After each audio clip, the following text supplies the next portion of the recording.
Hello, mathematical मेथडचे आपल्या दुसऱ्या चॅप्टरचं आजचं हे 10वं सेशन आणि आजच्या सेशनमध्ये आपण बघणार आहोत एक्सरसाइज सेक्शनमधली काही राहिलेली न्यूमरिकल्स.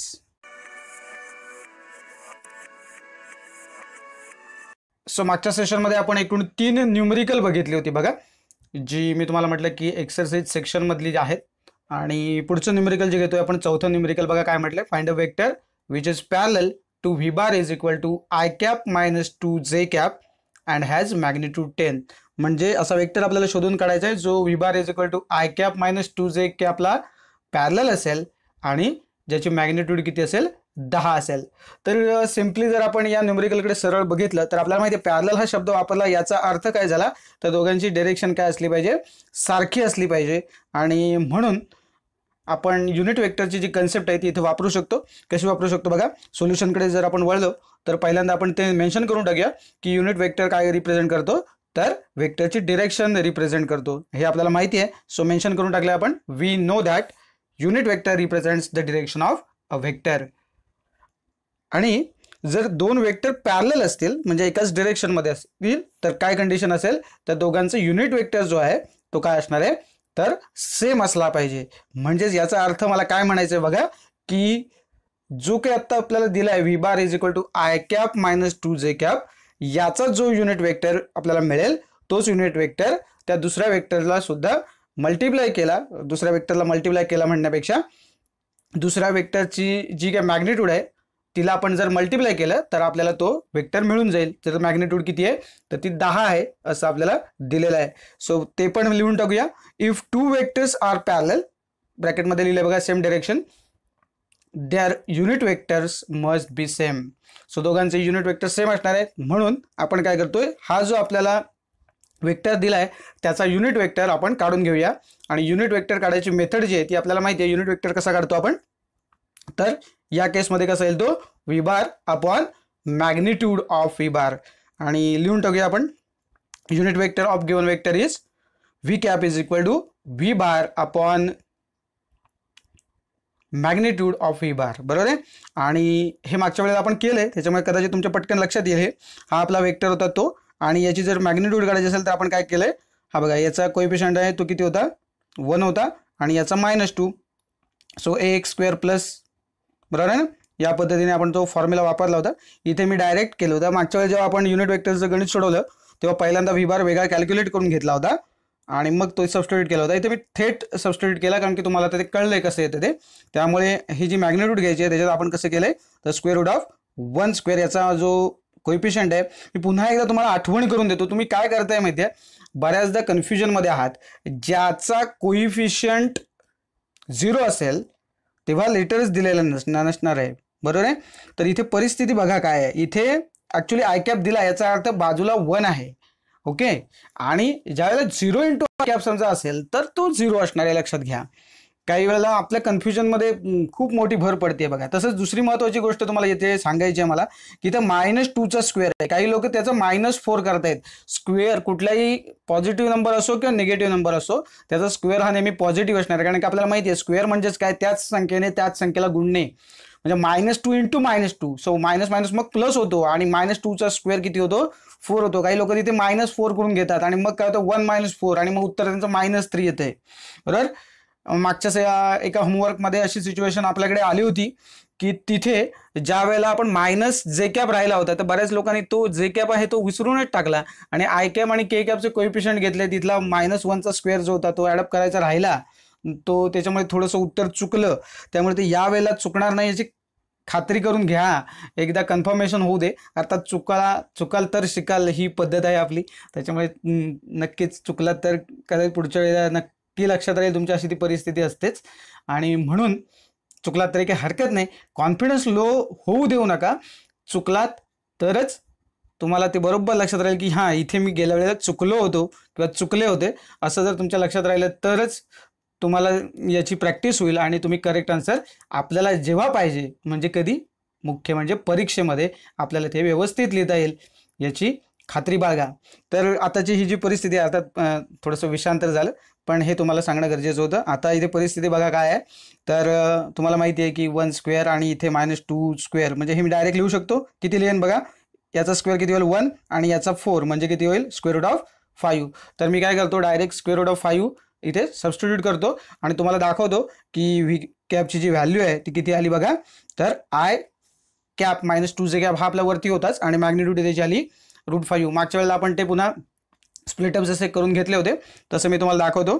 काय होईल आय कॅप अपॉन √5 मायनस 2 जे कॅप अपॉन √5. एखादा असंही लिहू शकतो हां बघा, मी तुम्हाला सांगतो, नाहीतर काय होईल पुन्हा तुमच्या मनात कन्फ्युजन निर्माण होईल.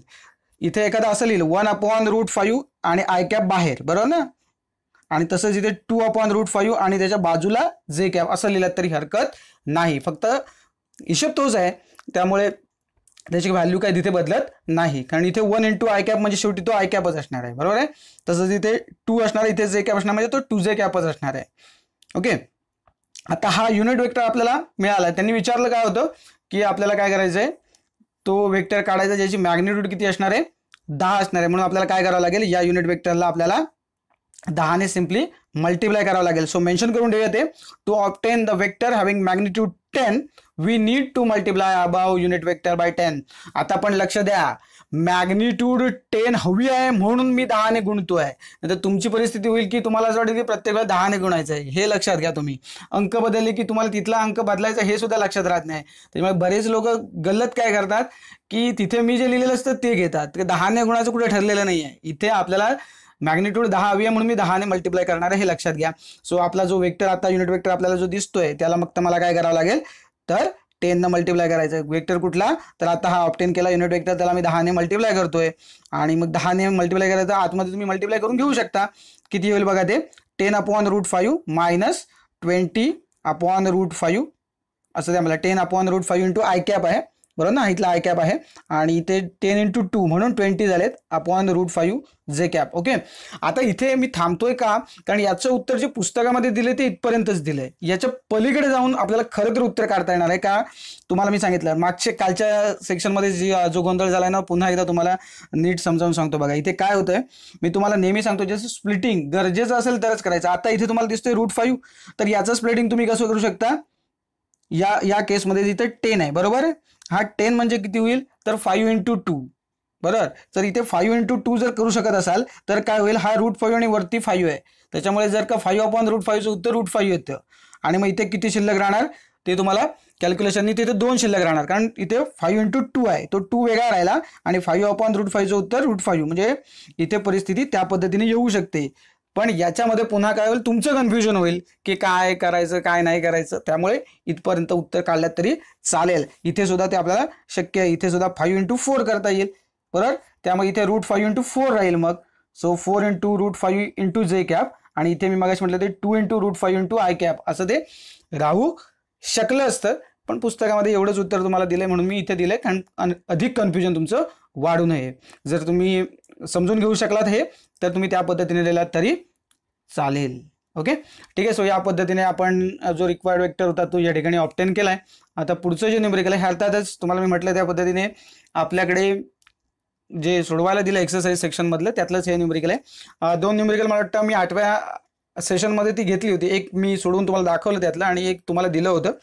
आणि कालच्या सेशनमध्ये आपण मागच्या सेशनमध्ये आपण 3 बघितली आणि आता ही आपण 3 बघूया. एका दुसरं जर राहिलं असेल कधी गरज पडली, सोपी आहेत सगळी, फक्त तुम्हाला त्या पद्धतीचा वापर करता यावा. आपल्याकडे जे फॉर्म्युले आहेत तेच आपण फक्त वापरतोय, त्यामुळे थोडंसं कन्फ्युजन होऊ शकतं. म्हणून मी तुम्हाला ते पुन्हा सोडवून पण दाखवतोय, जेणेकरून तुमच्या डोक्यात ते फिट बसेल अशा अर्थाने. तर पुढच्या न्यूमेरिकलकडे आपण बोलूया. आपलं 5वं न्यूमेरिकल बघा. शो दॅट 2 वेक्टर्स दिलेत त्यांनी, आणि त्यांनी म्हटलंय की दे आर पॅरलल. तर पॅरललचा अर्थ काय होतो की दोघांमधला जो अँगल आहे तो किती असणार आहे, 0 असणार आहे. आणि जर ए बार क्रॉस बी बार असं जर आपण बघितलं तर आपल्याला माहिती आहे ए बी काय होतं, साइन थीटा असतो. आणि जर अँगल 0 असेल तर साइन 0 किती होतं, 0 होतो. म्हणजेच ए बार क्रॉस बी बारची व्हॅल्यू किती होईल, 0 होईल. म्हणजे याचाच अर्थ जर आपल्याला हे जे 2 वेक्टर्स जे दिसत आहेत आपल्याला, यांचा जर आपण क्रॉस प्रॉडक्ट घेतला आणि तो जर 0 आला तर याचा अर्थ असा होईल की हे जे 2 वेक्टर्स आहेत ते काय असतील, पॅरलल असतील. आणि त्या पद्धतीने आपण सोडवू शकतो. ती पद्धत जी आहे ती मी तुम्हाला दाखवतो. दुसरी एक पद्धत आहे तिचा उल्लेख सुद्धा मी करतो, तुम्हाला सांगणार आहे. पण तत्पूर्वी आता मी ज्या पद्धतीने सांगतोय ती पद्धत कशी असते त्या पद्धतीने तुम्हाला सोडवून दाखवतो, म्हणजे तुमच्या लक्षात येईल. अर्थात क्रॉस प्रॉडक्ट आपण कसा काढायचा हे आपण शिकलोय. तर सोल्युशनकडे सरळ वळूया. बघा, वी नो दॅट, असं म्हणून ठेवलंय मी, we know that if A bar cross B bar is equal to 0 these vectors are parallel. So हे दोन वेक्टर्स काय असतील, पॅरलल असतील, जर आपल्याला यांचा क्रॉस प्रॉडक्ट 0 मिळाला तर. ओके, आता त्याच्यामुळे का तो पॅरलल वगैरे ते मी तुम्हाला आता एक्सप्लेन केलं, ते काय तुम्हाला सांगण्याची गरज नाही. म्हणजे लक्षात काय ठेवायचं तुम्हाला, की जर का या दोन वेक्टर्सचा क्रॉस प्रॉडक्ट 0 आला तर काय होईल, की ते दोन वेक्टर्स जे आहेत ते पॅरलल होतील. तर इथे तुम्हाला जे दिले ते आपण वेक्टर प्रॉडक्टसाठी आपण ज्या पद्धतीने करतो तो डिटर्मिनंट आपल्याला सोडवावा लागेल. सो हिअर आपण काय मेन्शन करूया, ए बार क्रॉस बी बार, आणि त्याचे जे कंपोनंट्स आहेत ते आपल्याला लिहावे लागतील. हे कसं सोडवायचं हे आपण बघितलंय. बघा एकदा त्या अंकांवरती नजर टाकूया. आय जे के असलेले 3 बरोबर युनिट वेक्टर्स, 2, 5 आणि -6 हे त्याचे कोएफिशियंट लिहिलेत आपण इथे बरोबर. तसे इथे किती आहेत, आय आहे म्हणजे इथे 1 आहे, लक्षात घ्या. बरेच लोक इथे गोंधळ घालतात. इथे चिन्ह बघा, इथे -6 होते म्हणून इथे -6 आले आहेत बरोबर. इथे 5/2 आहे, ते मी 5/2 लिहिले इकडे, इथे -3 आले. ओके, समजा इथे के कॅप नसता, ओके हे लक्षात घ्या आधी. म्हणजे इथे समजा थोडक्यात इथे के कॅपची टर्मच नाही, या 2च टर्म असत्या, तर इथे मग काय झालं असतं, तर इथे 0 आहे म्हणजे इथे मी 0 लिहिला असता. हे लक्षात घ्या. तुम्ही बऱ्याचदा हा गोळ घालताय. तुम्हाला असं वाटतं की याच्या बाजूला काही लिहिलं नाही म्हणजे 0 आहे, असं नाही. याच्या बाजूला काही लिहिलेलं नाही पण लेटर आहे म्हणजे याच्या बाजूला 1 आहे, आणि लेटरच लिहिलेलं नाही याचा अर्थ तो कोएफिशियंट 0 आहे. हे सगळ्यात महत्त्वाचं आहे आणि हे अंडरलाईन करून ठेवण्यासारखी गोष्ट आहे. म्हणून लक्षपूर्वक ऐका आणि मग सोडवा. बरेच मुलं काय करतात की गणित घेतात आकडे सोडवतात आणि मग त्याच्यानंतर त्यांना कळतच नाही मी काय केलंय. मी तिथे जेव्हा एक्सप्लेन करतो तेव्हा ते सांगत असतो, ते लक्षपूर्वक जर ऐकलात तर तुमची उत्तरं बरोबर येतील. ओके, सो आता या ठिकाणी आपल्याला काय करायचं बघा, हे मी तुम्हाला सांगत बसत नाही. बघा, आय कॅप घेतल्यानंतर मी तुम्हाला सांगितलं तसं हा रो आणि हा कॉलम हे सोडून द्यावे लागतील आणि यांचं एक क्रॉस मल्टिप्लिकेशन 5 × -3 आणि 5/2 × -6 बरोबर आहे. यांची वजाबाकी होईल. जे कॅप घेताना काय होईल, हा पूर्ण रो आणि हा कॉलम सोडून द्यायचा आहे. आता राहिले कोण, जे नंतर के असतो म्हणून आधी गुणाकार याचा करायचा, ह्याचा आणि याचा करू नका, आधी करायचा आहे पण तो वजा करायचा आहे. Okay, so -6 × 1. ओके, हे उलट सुलट लिहिलं तरी चालेल, 1 × -6 किंवा -6 × 1, त्याला काही प्रॉब्लेम येणार नाही. पण जे नंतर कोण येतो, के येतो सायकलमध्ये, त्याच्यामुळे के वाली टर्म जी आहे ती आधी घ्यायची. त्यामुळे -6 × 1 ही परिस्थिती आली. मायनस किती होईल, 2 × -3. ओके, सो हे जे कॅपच्या ब्रॅकेटमध्ये, आणि के कॅपच्या ब्रॅकेटमध्ये काय येईल बघा, हा रो सोडणार, हा कॉलम सोडणार, इथे कोण राहिलं, के नंतर कोण येतो, आय येतो सर्कलमध्ये बरोबर ना, ते जे सायकल असतं त्याच्यात. कारण काय तुम्ही म्हणा के नंतर कुठे आय येतो असे प्रश्न विचारू नका. आय जे केची सायकल आहे आणि के नंतर आय येतो. ओके, त्यामुळे मग काय येईल, 2 × 5/2 -1 × 5 दिसतंय, किंवा 5 × 1 ह्याने केले तसं बरोबर. आता इथे काय होईल, फक्त यांचं जी काही वजाबाकी गुणाकार करून वजाबाकी वगैरे ते सगळं तुम्हाला करायचं आहे, तर ते पण करून टाकूया. बघा काय होतंय ते, तर तुम्हाला इथे दिसेल 5 × -3 किती, -15. इथे 2 आणि इथे -6 आहे म्हणजे इथे किती होईल, -3 लागेल. म्हणजे इथे 5 × -3 म्हणजे -15 झाले बरोबर. हे मायनस चिन्ह आणि यांचा गुणाकार -15. इथे जे कॅपच्या इथे 1 × -6 म्हणजे -6, इथे 2 × -3 म्हणजे -6 आणि इथलं मधलं चिन्ह मायनस ॲज इट इज. इथे के कॅपच्या इथे काय आहे, दोन्ही पॉझिटिव्हच आहेत. 2 × 5/2 म्हणजे 2 कॅन्सल झाले, इथे 5 राहिले, आणि -5 × 1 म्हणजे 5 राहिले. हा मायनस साईन मधलं होतं ते बरोबर. आता ही चिन्ह याच्यात घोळ नाही घालायचा, हे लक्षात ठेवा. आता यांचा गुणाकार -15 आहे की नाही, आता हे मायनस चिन्ह इथलं आलं आणि यांचा गुणाकार -15. आता काय झालं, मायनस इथे काय झाले, प्लस झाले. सो -15 + 15 म्हणजे ते एकमेकाला कॅन्सल होतील, याच्यात काही वाद नाही राहणार बरोबर आहे. आता ते जर तुम्हाला जमजत असेल तर सिम्पली मग काय करावं लागेल बघा पुढे, तर जे कॅपमध्ये हा -6, हा मायनस पुन्हा इथे हे पण 6 प्लस झाले. सो -6 + 6 म्हणजे जे कॅपच्या इथे सुद्धा कोण राहिली, यांची बेरीज किती झाली, पुन्हा याचं उत्तर इफेक्टिव्ह 0 झालं, याचं पण उत्तर किती झालं, 0. सो 0 × आय कॅप म्हणजे 0 झाले थोडक्यात बरोबर. तसंच इथे सुद्धा काय झालं, -6 + 6 म्हणजे इथे सुद्धा 0 झाले, आणि इथे सुद्धा 5 - 5 म्हणजे 0 के कॅप. मग असं लिहायचं नाही आपण, 0 आय कॅप + 0 जे कॅप + 0 के कॅप नाही. मग उत्तर किती आलं आपलं, आता 0 आलं. ठीक आहे, सो आता लिहून टाकूया आपण 0. समजा पहिलंच फक्त 0 आलं असतं आणि इथे समजा काहीतरी आलं असतं 3J, इथे नुसता 3 आला असता, इथे 5 आला असता, तर मग काय केलं असतं, जर तरचं सांगतोय मी, इथे नाही होत आहे ते तसं. ओके, सो मग तुम्ही काय कराल, आय कॅपला मल्टिप्लायर कोण आहे 0 आहे तर तो लिहायचा नाही मग आय कॅपची टर्म. इथे डायरेक्ट तुम्ही जी काय असेल 3J कॅप ती लिहाल प्लस 5K कॅप इथे जर असेल इथे 5 जर उत्तर आलं असतं तर 5K कॅप. ओके, तेव्हा आय कॅप लिहायचा नाही कारण त्याचा कोएफिशियंट किती येणार आहे 0. आता इथे तिघांचे जे मल्टिप्लायर आहेत ते 0 आहेत की नाही त्यामुळे इथे डायरेक्ट मी 0 लिहिला. आणि म्हणजे तुम्हाला जो पाहिजे होता ना तर मी मगाशी म्हटलं की ए बार क्रॉस बी बार 0 आहे तर हे वेक्टर्स पॅरलल आहेत असं आपण म्हणू शकतो. तर आपल्याला पाहिजे ते उत्तर मिळाले 0 आले याचा अर्थ आपण बिनधास्त म्हणू शकतो दीज वेक्टर्स आर पॅरलल. आणि दुसरी मेथड काय ती तुम्हाला मी सांगतो. पुस्तकामध्ये एक गणित बघा सोडवलेलं आहे जे सगळ्यात शेवटी जे आपण वेक्टर प्रॉडक्टच्या ज्या कॅरेक्टरिस्टिक्स बघितल्याच्या नंतर 2 न्यूमेरिकल होती पैकी मी फक्त एकच न्यूमेरिकल त्या सेशनमध्ये घेतलं होतं 8व्या सेशनमध्ये.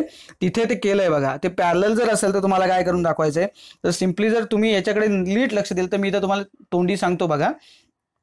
हे बघा इथे 2 आहे ना यांचे जे कोएफिशियंट जे आहे ना ते सेम प्रपोर्शनमध्ये असतील तरी ते पॅरलल असतात. त्याचं चेकिंग तुम्ही कुठे घेऊ शकता तर तुमच्या पुस्तकामध्ये ते न्यूमेरिकल तिथे सोडवलंय. ओके, मला वाटतं 2.6 की 7चा आर्टिकल आहे ते मला वाटतं कॅरेक्टरिस्टिक ऑफ वेक्टर प्रॉडक्टचं जे आपण बघितलं त्याच्या खाली जे 2 न्यूमेरिकल सोडून दाखवले त्यातलं एक जे मी इथे आपल्याला वेळ नव्हता म्हणून व्हिडिओची लांबी वाढत जाते त्यामुळे मी तो स्किप केलं होतं.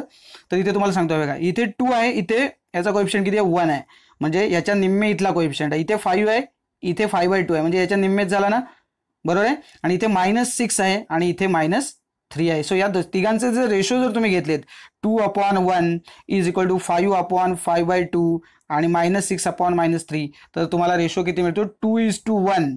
हा 2 असेल तर हा 1 असं जरी मिळाला तरी आपल्याला काय म्हणता येईल की दे आर पॅरलल. सो त्याचं प्रेझेंटेशन कसं आहे ना ते फक्त तुम्ही पुस्तकामध्ये बघून घ्या म्हणजे तुमच्या लक्षात येईल. तर ती सुद्धा मेथड इथे उपयोगात येऊ शकते तुम्हाला जी योग्य वाटेल. इथे आपण क्रॉस प्रॉडक्टने ती केले तिथे तुम्हाला ते त्या पद्धतीने करता येईल. तुम्हाला त्याचा रेशो घ्यायचा आहे आणि त्या पद्धतीने ते पॅरलल आहे ते असंही तुम्ही प्रूव्ह करू शकता डेफिनेटली. आणि म्हणून तुम्हाला इथे याचं उत्तर जे आहे ते सांगता येईल की these vectors are parallel. Okay, एकदम सिंपल आहे. सो दोन्ही वे आहे तुम्ही कुठल्याही मेथडनी करा असं काही नाही मी दाखवले म्हणजे याच मेथडनी करा असं अजिबात नाही. तुम्हाला जी सोपी वाटेल ती घ्या आणि ती पद्धत पुस्तकामध्ये आहे म्हणून मी आता परत दाखवत नाही कारण पुन्हा आपला वेळ जातो कारण मी हे बोलत राहतो आणि मग तुम्हाला वाटतं की भरपूर वेळ गेला आहे. ओके, सो पुढच्या न्यूमेरिकलकडे बोलूया. हे जरा वेगळं आहे म्हणून दाखवतो तुम्हाला. शो दॅट ए बारची व्हॅल्यू दिली आहे बी बारची व्हॅल्यू दिली आणि सी बारची दिली are mutually perpendicular to each other. Okay, so mutually perpendicular म्हणजे यात प्रत्येक वेक्टर मधला अँगल किती आहे 90 डिग्री आहे असं इथे आपल्याला सिद्ध करायला सांगितलंय. तर जसं आता डॉट प्रॉडक्टमध्ये आपण बघितलं की डॉट प्रॉडक्ट जर आपण क्रॉस प्रॉडक्ट आपण बघितलं इथे ए बार क्रॉस बी बार त्याचं उत्तर जर 0 आलं तर ते काय झाले होते पॅरलल झाले होते. इथे जर आपण डॉट प्रॉडक्ट जर घेतला ना ए बार डॉट बी बार त्याचं उत्तर जर 0 आलं तर आपण त्याला काय म्हणू शकतो तर ते परपेंडिक्युलर आहेत. का कारण मगाशी मी तुम्हाला सांगितलं की ए बी साइन थिटा झालं असतं का एक ए बार क्रॉस बी बार म्हणजे ए बी साइन थिटा आणि मग तिथे साइनची 0ची व्हॅल्यू साइन 0 किती येतो तर 0 येतो आणि इथे ए बार डॉट बी बार 0 कधी येईल तर ए बी कॉस थिटा या फॉर्म्युला डॉटमध्ये असताना बरोबर. जर डॉट असेल तर काय होतं A bar dot B bar is equal to A B cos theta आणि मग कॉस थिटा ती व्हॅल्यू 0 कधी होते तर थिटा जर 90 असेल तर बरोबर. त्यामुळे कॉस जर 90 झाला तरच मग काय होईल तर ए बार डॉट बी बार काय होईल 0 होईल. मग जर आता ए बार डॉट बी बार 0 आला तर याचा अर्थ काय झाला थिटा किती असणार आहे 90 डिग्री असणार आहे असा त्याचा अर्थ होतो जर डॉट प्रॉडक्ट घेतला तर. म्हणून लक्षात काय ठेवायचं की आपल्याला जर का परपेंडिक्युलर आहे तसं जर दाखवायचं असेल तर तुम्हाला काय घ्यायचं आहे त्यांचा डॉट प्रॉडक्ट घ्यायचा आहे आणि पॅरलल आहे तसं जर सिद्ध करायचं असेल तर तुम्हाला त्याचा क्रॉस प्रॉडक्ट घ्यायचा आहे हे लक्षात ठेवा. मग या पद्धतीने आता हे 3 एकमेकांना म्युच्युअली परपेंडिक्युलर आहेत हे दाखवावं लागेल. सो त्यांना आपल्याला 3 गोष्टी कराव्या लागतील. ए बार हा बी बारला परपेंडिक्युलर आहे असं दाखवा किंवा बी बार हा ए बारला आहे किंवा बी बार हा सी बारला आहे आणि सी बार हा ए बारला परपेंडिक्युलर आहे असं दाखवा आणि मग फायनली कन्क्लुजन काढू शकतो. सो सोल्युशनमध्ये 3दा आपल्याला हे करावं लागेल.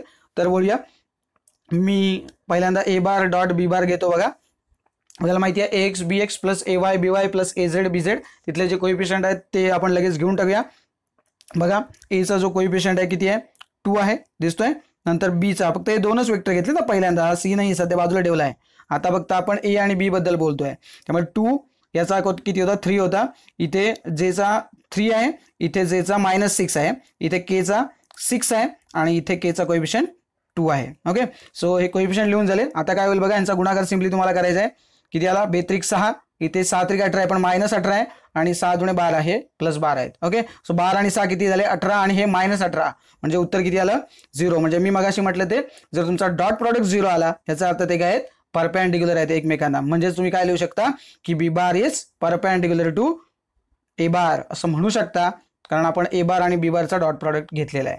ओके, सो याला आपण इक्वेशन नंबर 1 म्हणूया. हे आपण ए आणि बी या दोघांमध्ये केलं. तसंच आता आपण काय करूया की पुढचा जो आपली लाईन असेल ती आपण काय करूया, ए आणि सी मध्ये घेऊया की बी आणि कसं करूया, तर ए आपण कॉमन ठेवूया आणि ए आणि सीचा घेऊया आणि नंतर मग बी आणि सीचा घेऊन टाकूया. ओके, तर मग ए आणि सीचा घेऊया. बघा काय होईल, A bar dot C bar is equal to, इथे काय लिहिता येईल आपल्याला, A X C X plus A Y C Y plus A Z C Z. हे फक्त लेटर्स इथे बदलली. बघा कोइफिशियंट जे आहेत ते तुम्ही एकदा चेक करून घ्या मागे, मी पुन्हा दाखवत नाही तुम्हाला. बघा किती आहे, 2 × 6, कारण ए वेक्टर घ्यायचा आणि सी वेक्टर घ्यायचा हे लक्षात घ्या. कोइफिशियंट घेताना एचा कोइफिशियंट आणि सीचा कोइफिशियंट घ्यायचा आपल्याला. Okay, so 2 × 6 plus 3 × 2 plus 6 × -3. उत्तर किती येतील, 12 प्लस 6 बरोबर 12, याचं उत्तर 6 आणि याचं -18. सो 12 आणि 6 18, -18 म्हणजे याचं उत्तर किती आलं, 0. आणि इथे ए बार डॉट सी बार आहे म्हणून आपण असं म्हणू शकतो की C bar is perpendicular to A bar. Okay, so आपण 2 कंडिशन आज दाखवलेच. आता पहिल्या याच्यामध्ये आपण काय म्हटलं, B bar is perpendicular to A bar. त्याच्यानंतर आता आपण म्हणतोय C bar is perpendicular to A bar. आणि मग आता आपल्याला तिसरी केस पण बघावी लागेल ज्याच्यामध्ये आपल्याला प्रूव्ह करावं लागेल C bar is perpendicular to B bar also. Okay, so आपल्याला मग काय करावं लागेल, तर बी बार डॉट सी बार आपल्याला घ्यावं लागेल. सो ह्याला आपण अधिक नंबर देऊन टाकूया, इक्वेशन नंबर 2, आणि त्याच्यानंतर पुढे जाऊया बी बार डॉट सी बार साठी. ओके, सो 2 ठिकाणी आपल्याला उत्तर 0 मिळालं, तिसऱ्या ठिकाणी उत्तर आपल्याला 0 मिळणं अपेक्षित आहे. आणि बघूया B bar dot C bar is equal to, formula मी लिहिला आहे बघा. आता आपल्याला काय करायचं, बी बारचे जे बी बार जो वेक्टर आहे त्याचे कोइफिशियंट बघा आय जे केचे ते किती आहेत ते, आणि सी चे बघायचे आहेत आपल्याला. ओके, सी बारचे. आणि त्याच्यामुळे मी ते डायरेक्ट लिहितोय बघा, तुम्ही चेक करू शकता पुन्हा एकदा ते मी बरोबर लिहिलेत की नाही. 3 × 6 प्लस -6 × 2 प्लस 2 × -3. ओके, सो या ठिकाणी आपल्याला काय होईल, पुन्हा बघा 7 त्रिक किती होईल, 18 होईल. हे होतील -12 आणि हे होतील -6. सो 18 -12 -6, हे थोडक्यात -18 केला तरी चालेल, किंवा 18 मधून 12 गेले पुन्हा 6 गेले, मग शेवटी तुम्हाला कळलं उत्तर किती येत आहे, 0 येत आहे. त्याच्यामुळे पुन्हा इथे काय लिहू शकता, C bar is perpendicular to B bar, आणि याला आपण इक्वेशन नंबर 3 म्हणू शकतो. सो ही जी 3 आपण ऍक्च्युअल कंडिशनमध्ये स्टेटमेंट्स आता लिहिली आहेत बरोबर ना. काय काय स्टेटमेंट लिहिली, पहिल्यांदा लिहिलं होतं सिम्पली की B bar is perpendicular to A bar लिहिलं बरोबर, B bar perpendicular to A bar. त्याच्यानंतर आपण लिहिलं C bar is perpendicular to A bar, आणि आता जे आपण ऑब्टेन केलं ते आहे C bar is perpendicular to B bar. आणि या तिन्ही ह्याच्यावरून आपण कन्क्लुजन काय काढू शकतो बघा, तर above 3 vectors are mutually perpendicular to each other. Okay, so मग मी सांगितले त्या पद्धतीने लक्षात ठेवा की डॉट प्रॉडक्ट कधी घ्यायचा आणि क्रॉस प्रॉडक्ट कधी घ्यायचा.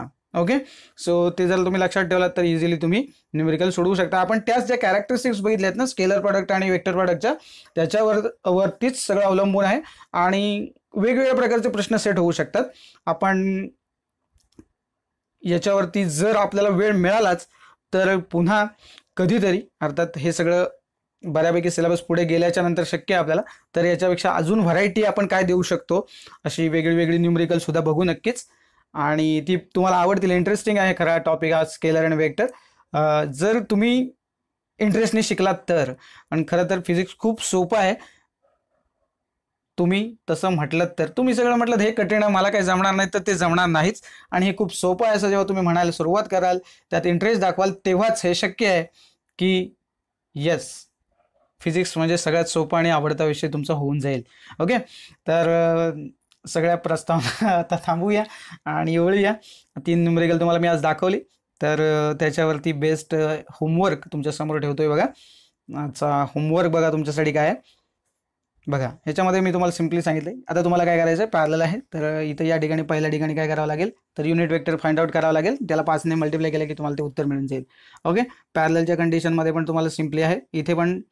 इथे मी तुम्हाला नॉर्मली सांगतो, मग सांगितलं तसं आहे बघा, 4 इथे किती आहे 1, इथे 8 इथे 2 म्हणजे इथे 4/1 झाला, इथे 8/2 म्हणजे पण 4 झाला आणि इथे पण 4/1 म्हणजे ते पॅरलल आहे ते त्या मेथडनेही करू शकता आणि मी तुम्हाला दाखवलं त्या मेथडनेही तुम्ही करू शकता. आणि याच्यामध्ये तिसरं जे तुम्हाला दिलं होमवर्क त्याच्यामध्ये फक्त मी तुम्हाला हे दोघंच फक्त परपेंडिक्युलर टू इच अदर आहेत हे तुम्हाला प्रूव्ह करायचे. सो तुम्हाला फक्त काय करावं लागेल तर ए बार डॉट बी बार जे आहे तेवढे मला वाटतं एकच केस इथे डिस्कस करावी लागेल, जास्ती काही नाही, कारण 3 असते तर मग पहिला दुसरा दुसरा तिसरा आणि पहिला तिसरा असं कॉम्बिनेशन तुम्हाला घ्यावं लागतं ते खरं तर. आणि ते 3दा करावं लागेल जसं आत्ता आपण केलं. समजा परीक्षेमध्ये समजा तुम्हाला 3 दिलेले असतील तर तुम्हाला ते 3दा करावं लागेल. अर्थात इथे ती कंडिशन नाही दिली आहे मी, सिम्पली तुम्हाला एकदा कळलं की कळेल, काय फार मोठा अवघड नाही आहे म्हणून. सो हे तिन्ही जे न्यूमेरिकल आहेत ती व्यवस्थित सिस्टमॅटिकली सॉल्व करा आणि काय उत्तर येतात ती पडताळून बघा.